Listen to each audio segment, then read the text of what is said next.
মাত্র 1 কাপ সুজি দিয়ে তৈরি করা দারুণ টেস্টি ও মজাদার একটি নাস্তার রেসিপি শেয়ার করব।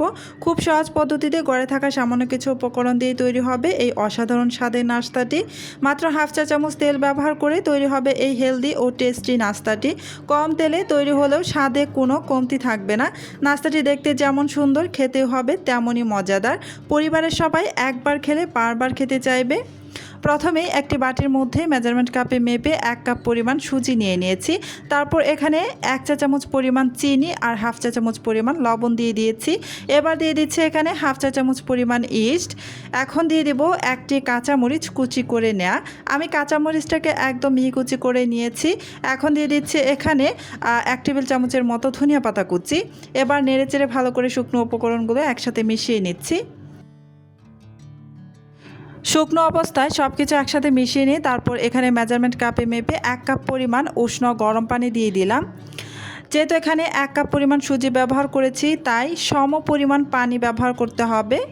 যতটুকু সুজি নেবেন ঠিক ততটাই পানি এখানে দিয়ে দিবেন, তাহলেই হবে। তো এই যে নাড়াচাড়া করে ভালো করে মিশিয়ে নিচ্ছি। খুব ভালো করে কিন্তু মিশিয়ে নিতে হবে। প্রায় 1 থেকে 2 মিনিটের মতো খুব ভালো করে মিশিয়ে নেবেন।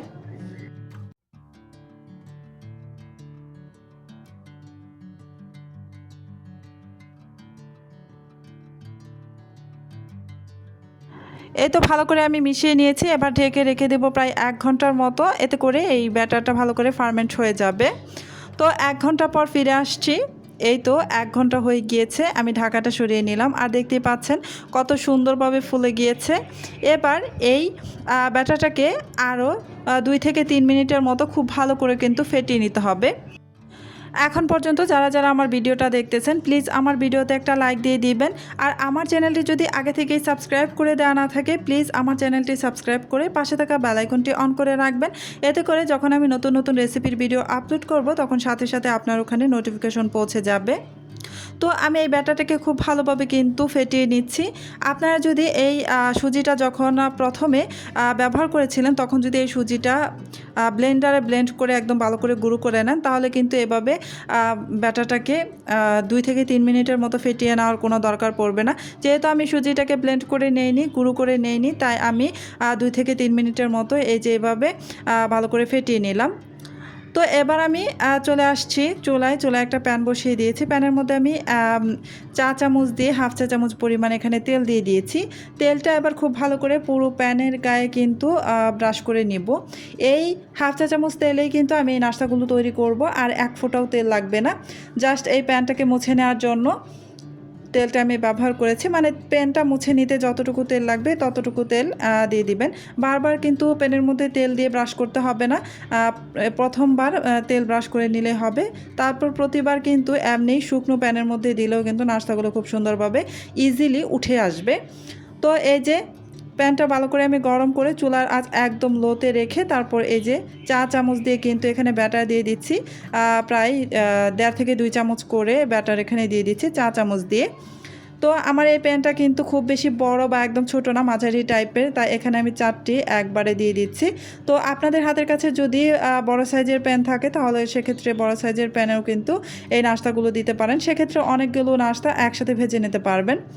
তো আমার প্যানটা যেহেতু মিডিয়াম সাইজের, তাই আমি এখানে 4টি দিয়ে দিয়েছি। এবার উপর থেকে আমি সামান্য একটু করে মরিচের গুঁড়ো ছিটিয়ে দিব। এতে করে দেখতেও বেশ সুন্দর লাগবে, আর খেতেও কিন্তু একটু ভালো লাগবে। হালকা ঝাল ঝাল লাগবে, খেতে ভীষণ ভালো লাগবে। তো এই যে দেওয়া হয়ে গিয়েছে, এবার ঢেকে রেখে দিব প্রায় 1 মিনিটের মতো। ফিরে আসছি 1 মিনিট পর।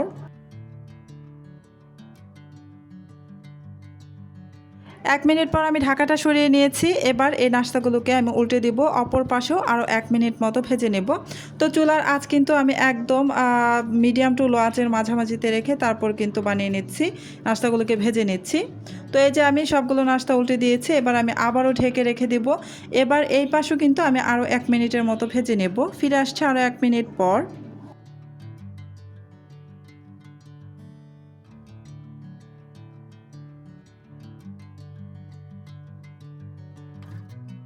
1 মিনিট পর ঢাকাটা সরিয়ে নিয়েছি, আর এই যে দেখুন নাস্তাগুলো কত সুন্দরভাবে হয়ে গিয়েছে আর অনেকটাই ফুলে উঠেছে।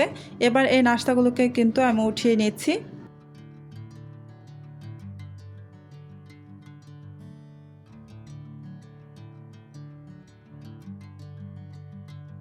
সেমভাবে আমি আবারও আপনাদের আরও এক ব্যাচ নাস্তা ভেজে দেখিয়ে দিচ্ছি।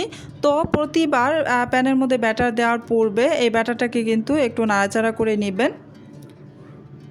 ব্যাটারটাকে একটু নাড়াচাড়া করে নিয়ে এই যে আমি প্রথমবারের মতো এবারও 4টি নাস্তা এখানে দিয়ে দিলাম। দিয়ে উপর থেকে আমি হালকা করে একটু মরিচের গুঁড়ো ছিটিয়ে নেব, এতে করে দেখতে বেশ সুন্দর লাগবে, খেতেও ভালো লাগবে, একটু ঝাল ঝাল লাগবে, খেতে ভালো লাগবে। আপনারা অবশ্যই এভাবে দিয়ে দিবেন, চাইলে কিন্তু স্কিপ করা যাবে, তবে আমার কাছে কিন্তু এভাবে দিলে মরিচের গুঁড়োটা দিলে খেতে বেশ ভালো লাগে। তো এবার ঢাকনা দিয়ে ঢেকে প্রায় 1 মিনিটের মতো আমি অপেক্ষা করব। প্রায় 1 মিনিট পর ঢাকাটা সরিয়ে নিয়ে এই যে নাস্তাগুলোকে আমি উল্টে দিচ্ছি। তো চুলার আঁচ কিন্তু মিডিয়াম টু লো আঁচের মাঝামাঝিতে রেখে তারপর কিন্তু এই নাস্তাগুলো ভেজে নিতে হবে। তো আরও 1 মিনিট পর আমি ঢাকাটা সরিয়ে নিয়ে আবার উল্টে দিলাম। এই যে দেখুন নাস্তাগুলো কিন্তু খুব সুন্দরভাবে হয়ে গিয়েছে। তাই এবারের এই নাস্তাগুলোকেও কিন্তু আমি উঠিয়ে নিচ্ছি। আর আপনারা দেখে নিশ্চয়ই বুঝতেই পারছেন আমি প্রতিবার কিন্তু নাস্তা দেওয়ার সময় একদমই তেল আর ব্যবহার করছি না। প্রথমবারে যে আমি তেল ব্রাশ করে নিয়েছিলাম সেই তেলেই কিন্তু আমি নাস্তাগুলোকে ভেজে নিচ্ছি। আর খুব ইজিলি কিন্তু নাস্তাগুলো প্যান থেকে উঠে আসতেছে, একদমই কিন্তু লেগে যাচ্ছে না। তো সেমভাবে আমি বাকি সবগুলো নাস্তাই ভেজে নেব।